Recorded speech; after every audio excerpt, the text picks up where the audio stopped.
Halo Bray, kembali lagi di gaptek.id. Jadi belakangan ini brand teknologi seperti PC atau smartphone itu lagi gencar-gencarnya membuat produk yang bisa dibilang ramah terhadap lingkungan lah. Mulai dari pengurangan charger kalau di smartphone.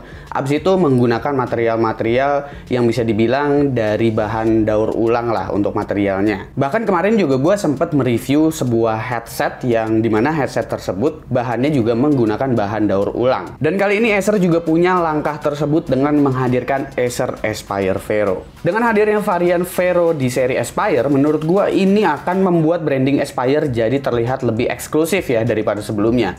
Akan membuat kesan bahwa Aspire memang lebih eco-friendly baik dari segi budget hingga produknya itu sendiri. Aspire Vero menggunakan bahan PCR, bukan PCR yang itu, tapi post-consumer plastik 30% pada rangka dan 50% pada bagian keycaps keyboard.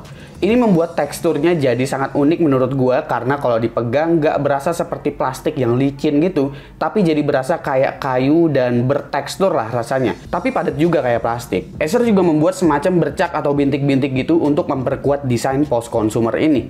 Nggak cuma di laptopnya aja sih, seluruh packaging laptop ini juga menggunakan bahan daur ulang untuk mempertajam fokus Acer kali ini untuk produk eco-friendly mereka.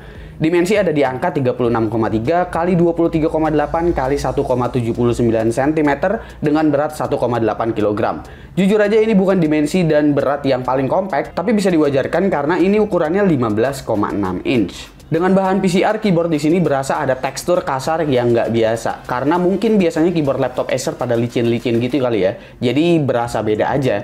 Touchpadnya di sini lebar, nggak kopong. Acer juga nyediain sensor fingerprint di area touchpadnya yang udah mendukung Windows Hello. Tapi untuk bagian I/O-nya menurut gue agak disayangkan karena ini udah menggunakan platform Intel Core generasi ke-11, akan tetapi untuk Thunderbolt masih harus absen di laptop ini. USB Type-C hanya mendukung power delivery aja dan nggak tersedia card reader di sini untuk dukungan konten kreator. Jadi nampaknya sampai di sini gue rasa Acer Aspire itu memang ditargetkan untuk fokus ke penggunaan office, entertainment, atau mungkin untuk kegiatan bisnis yang memanfaatkan multitasking aja lah, daripada mengarah ke konten kreator. Karena bisa dilihat juga dari displaynya yang punya akurasi warna di 45% NTSC, belum 100% sRGB ya. Panelnya emang udah IPS, view angle juga bagus, udah diberikan Coffee View juga dengan resolusi Full HD. Ya meskipun secara spesifikasi laptop ini sebenarnya udah mendukung aja apabila kalian mau gunain buat desain ataupun editing ringan. Di sini CPU-nya udah menggunakan Intel Core i5 1155G7 dengan Intel Iris Xe Graphics, RAM-nya 8GB DDR4 3200 MHz, NVMe SSD 512GB, Wi-Fi 6 dengan Bluetooth 5.1, SD webcam, Windows 11 dan juga Office Home Student 2021. Opsi upgrade juga bisa dibilang minim ya. Slot RAM cuma ada satu di sini karena RAM bawaannya adalah solder. Lalu untuk NVMe SSD cuma bisa ganti bawaannya aja.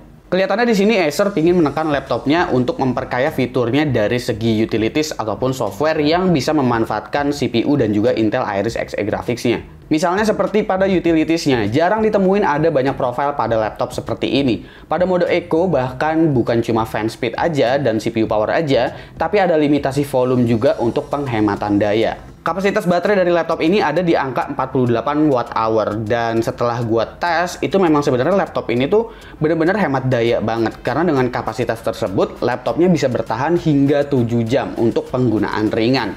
Jadi gue rasa kalau misalkan Acer pingin mengklaim kalau laptop ini eco-friendly, gue udah bisa bilang iya sih dari segi penghematan baterainya aja, gue rasa ini udah cukup oke. Lalu laptop ini juga punya webcam yang secara kualitas cukup baik dan bahkan masuk kategori baik ya. Baik di sini untuk webcam bawaan yang biasanya tuh ya lu pada tahu lah ya laptop kualitasnya tuh untuk webcamnya rata-rata bawaannya kayak gimana.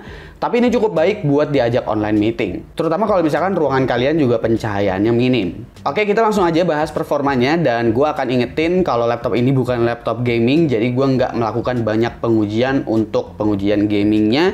Jadi bakalan lebih banyak benchmark sintetiknya lah. Oke, kita mulai dari Cinebench R15. Di sini single core-nya dapat di angka 190, sementara multi core-nya ada di 983. Untuk kelas 4 core 15 watt tentu ini CPU yang kencang. Lalu untuk Cinebench R20 single core-nya di sini gue mendapatkan angka 548 dan multicore-nya 2300-an. Lagi-lagi ini single core-nya cukup kenceng ya untuk ukuran CPU 15 watt. Tapi semisal mau dipakai editing, playback ini gue rasa akan lebih nyaman kalau previewnya seperempat jika kalian menggunakan plugin tambahan dan RAW-nya juga 4K. Kalau Full HD sih masih aman-aman aja, santai. Nah, kalau main game, sekedar iseng main yang ringan-ringan, misalnya Dota 2, itu masih bisa. Tapi tentu nggak bisa diprioritaskan untuk gaming karena bukan fokusnya laptop ini. Suhu CPU pas ngejalanin game juga bisa dilihat adem-adem aja ya, jadi cooling system udah oke. Lalu SSD-nya, nah SSD yang gue dapetin di sini OEM-nya dari Kingston, kecepatannya moderat di sekitar 2,5 GB per second sekuensialnya. Ini belum Gen 4 ya, jadi speed segini cukup normal. Oke, lalu bagaimana dengan harga dari Acer Aspire Vero untuk seri AV1551? Harganya ini dia mulai dari Rp10.999.000 untuk versi Core i5. Kalau gue muter-muter e-commerce, versi i7 itu ada di 12 lebih lah. Core i5 dan Core i7-nya selisih performance sih sebenarnya tipis banget. Jadi kalau dirasa kalian minat yang i5 juga sikat aja, karena secara harga beda lumayan. Harga tersebut udah termasuk garansi selama 3 tahun. Abis itu include dengan Windows 11 dan juga Office Home Student 2021. Dan untuk laptop yang mengejar eco-friendly, gue akan bilang Acer cukup sukses mengklaim kata-kata tersebut dengan Aspire Vero ini. Tapi emang akan ada yang perlu dikompromikan dengan mengejar fokus tersebut. Untuk yang sangat peduli dengan lingkungan tapi punya mobilitas melalui laptop mungkin akan suka. Tapi buat yang ngejar performa mentok kanan, tentu enggak. Oke, segitu aja pembahasan gue untuk Acer Aspire Vero AV1551. Kira-kira menurut kalian gimana? Silahkan komen di bawah dan kasih pendapat kalian masing-masing. Jangan lupa like, share, dan subscribe. Jika video ini menarik buat kalian, follow sosial media gue. Kalau lu kepo sama apa yang ada di balik layar Gaptek, beli juga merchandise-nya Gaptek. Kalau kalian ingin support Gaptek dengan cara lain, ada beragam t-shirt di sana. Silahkan cek link di deskripsi kalau emang kalian mau beli. Gue Suki dan seperti biasa, sampai jumpa di lain kesempatan.